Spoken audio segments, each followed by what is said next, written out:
네, 인천 부평갑 노종면 의원입니다. 김태규 직무대행님, 예. 앞서서 우리 존경하는 의원님들 여러분이 방심위원장 등의 연봉에 대한 문제 제기를 예. 하셨습니다. 예. 이제 어떤 권한 문제를 말씀하셨습니다만, 예. 이런 지적에 동의를 하신다면 예산안에 조건을 부여해서 인건비를 승인하는 방법도 있을 수 있거든요. 입장을 말씀해 주실 수 있습니까? 일개인의 급여의 문제다 보니까 제가 나서서 말씀드리기가 그 방통위의 입장은 없는 것으로 이렇게 알겠습니다. 인건비 상승폭은 예년 통상의 예에 따라서 일괄적으로 3% 인상 적용한 거죠? 예, 좀 그런 걸로 알고 있습니다. 네. 그럼 원론적인 거 한 가지만 더 여쭤보겠습니다. 고위공직자와 이제 하위 공무원들 이 인상률 차등을 두는 것에 대한 입장은 어떠세요?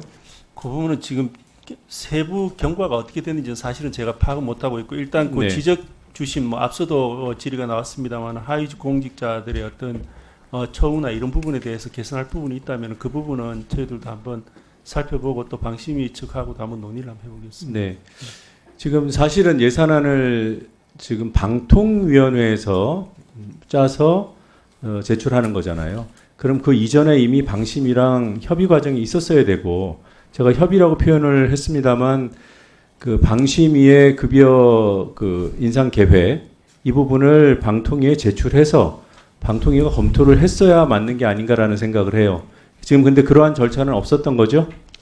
일단 제가 지금 보고받기로는 일단 규칙으로 움직이는 걸로 알고 있었고요. 사실은 저도 조금 시간을 주시면 좀 더 말씀을 드려도 네, 그럼 되겠습니다. 시간 끝나고 질의 시간 끝난 다음에 알겠습니다. 말씀을 듣겠습니다. 말씀대로 방심위의 규칙이 있어요. 그런데 그 규칙에 앞서는 것이 국회 예산 심의 과정이기 때문에 지금 뚜렷한 문제가 있다면 상임위원 이상, 그러니까 방심위원장과 상임위원 등의 급여에 대한 조건을 달면 된다고 저는 판단하고 있고요. 왜 방심위원장의 급여 삭감 얘기가 나오는가, 그 이유를 좀 설명을 드려보겠습니다. 하나는 업무 범위가 우리 방통위원장 직무대행하고는 비교할 수 없어요.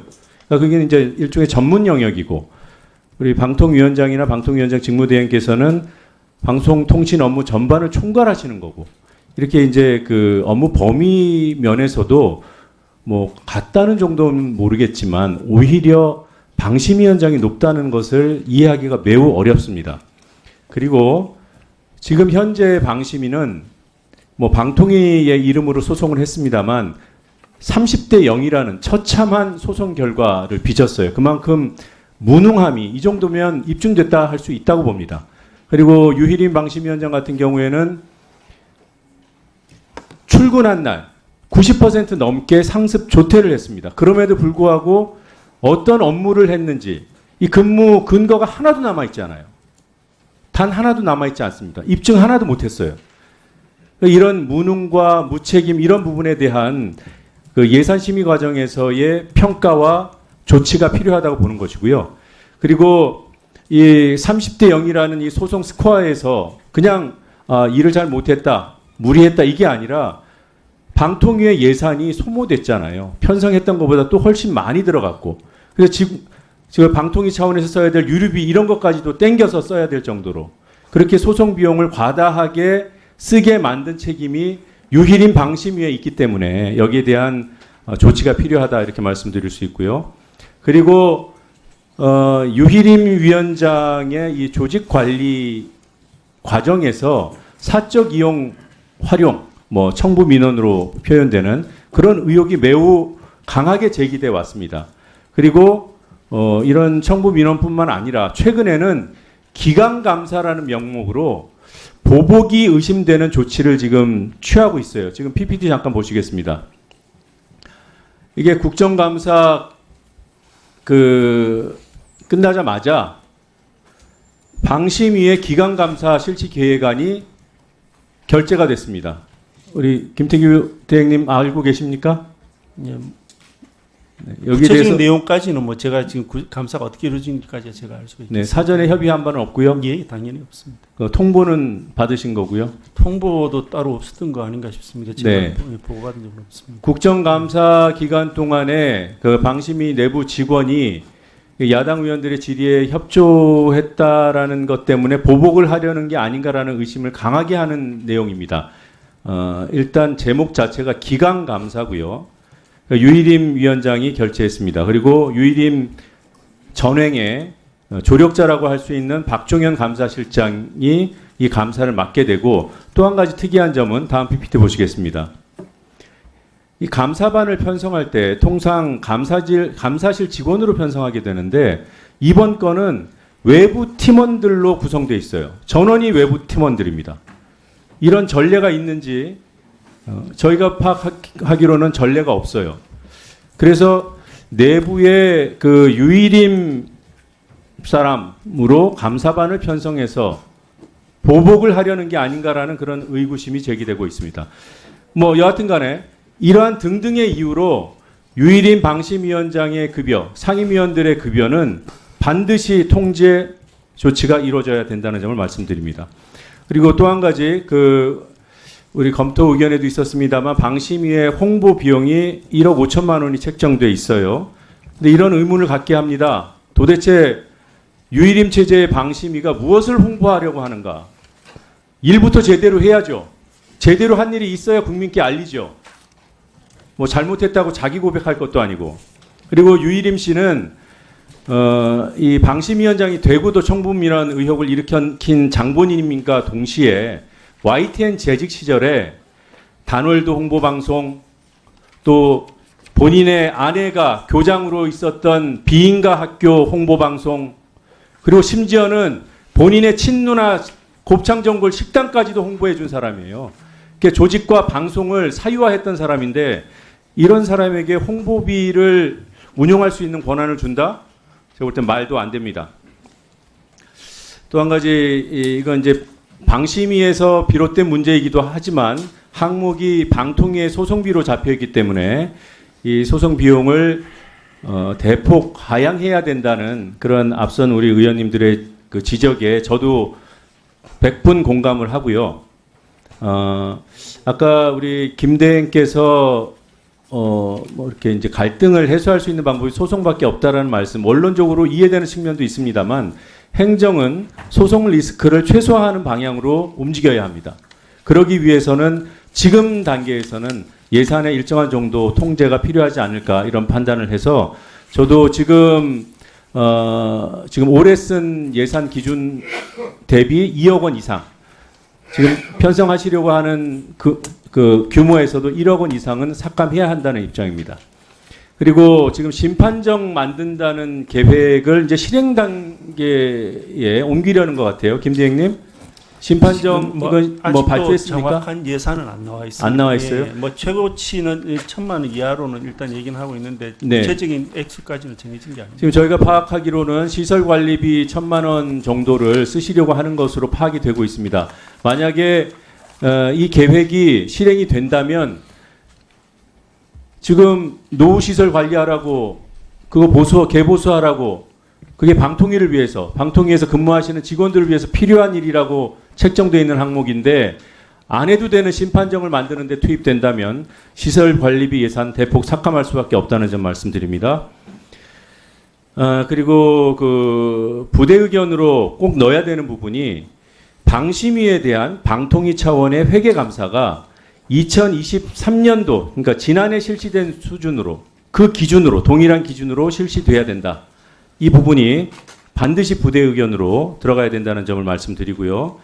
그리고 서면 질의를 드린 내용입니다만, 원안위 예산 중에서 후쿠시마 오염수와 관련된 그 감시 사업 관련 예산, 그 증액 필요성이 있다는 데 대해서는 우리 위원장님도 동의하셨죠? 예, 동의하고 위원님께서 지적해 주셔서 네. 저희가 좀 열심히 뛰려고 하고 있습니다. 네, 약 10억 가까이 복원하는 것이 필요하다는 입장입니다.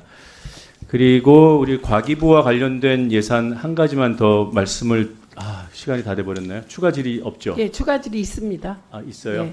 예, 1분만 더 주시면 마무리할 수 있는데. 다음 추가 질의 안 하시고요. 네. 그럼 1분 드리겠습니다.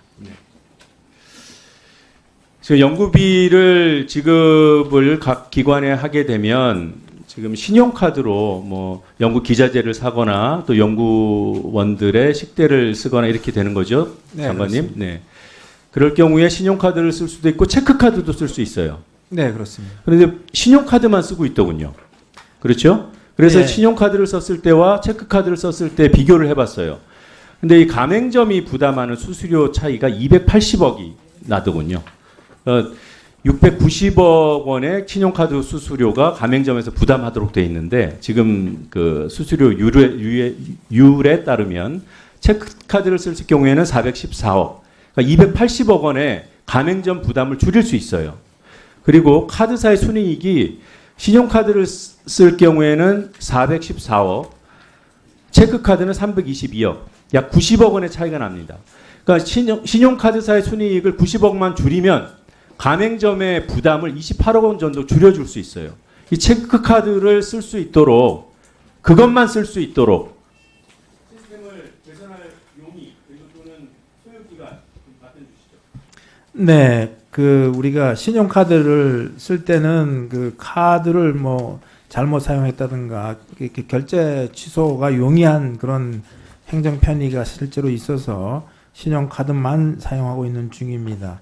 그렇지만 신용카드를 쓰는 경우도 사용액 중에 0.6%를 캐시백으로 받아서 국고로 반납하게 돼 있기 때문에 그런 면에서는 큰 차이가 없을 수 있으나 그러나 금방 말씀하신 것처럼 소상공인한테 돌아가는 그 비율이 차이가 나기 때문에 이렇게 체크카드로 전환할 수 있는 가능성에 대해서 적극적으로 검토해 보겠습니다.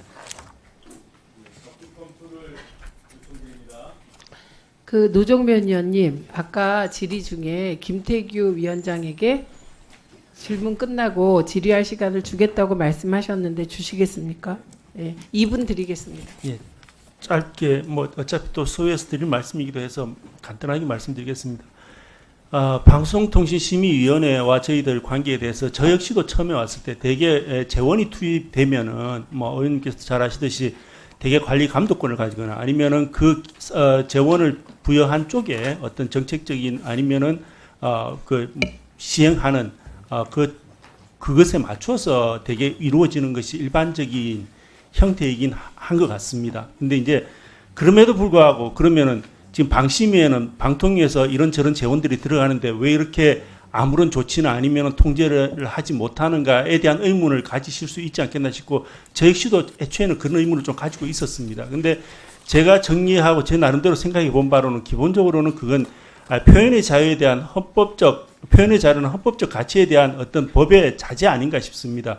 그러다 보니까 이제 가능하면은 별도의 민간 독립기구를 줘서 거기서 원래는 그 성격상 이게 방통위에서 해야 되는 일이지만은 방통위가 국가기관이기 때문에 그 방통위의 판단은 궁극적으로는 이런저런 국가기관이 표현의 자유에 간섭한다는 어떤 문제나 아니면 의혹이 제기될 수 있기 때문에 그것을 방심이 맡긴 것이 아닌가 싶습니다. 그래서 방심위 부분에 관련해서는 제가 아까 급여 부분도 말씀드린 부분에 대해서는 제가 선뜻 관여하기가 어렵다라는 말씀도 그런 취지 때문에 드린 말씀이라서 그렇게 좀 이해를 해주시면 어떨까 싶고요.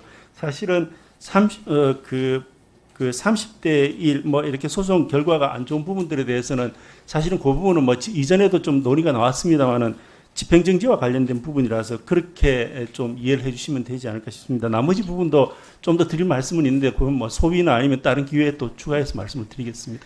예, 고맙습니다. 시간을 주셔서 김태규 대행 예. 그 법 제가 방송위원회 부위원장 할 때 설계한 법이거든요. 예. 그 법의 취지는 제가 너무 잘 아는데 그 방통위가 방심위에 대한 회계 감독권 가지고 있습니다. 그 부분은 그렇기 때문에 지난번에 감사하셨잖아요. 그래서 그거는 조금 더 검토해 보시고 제가 말하고 있는데 지난번에도 그래서 감사를 하실 수 있었던 거고요.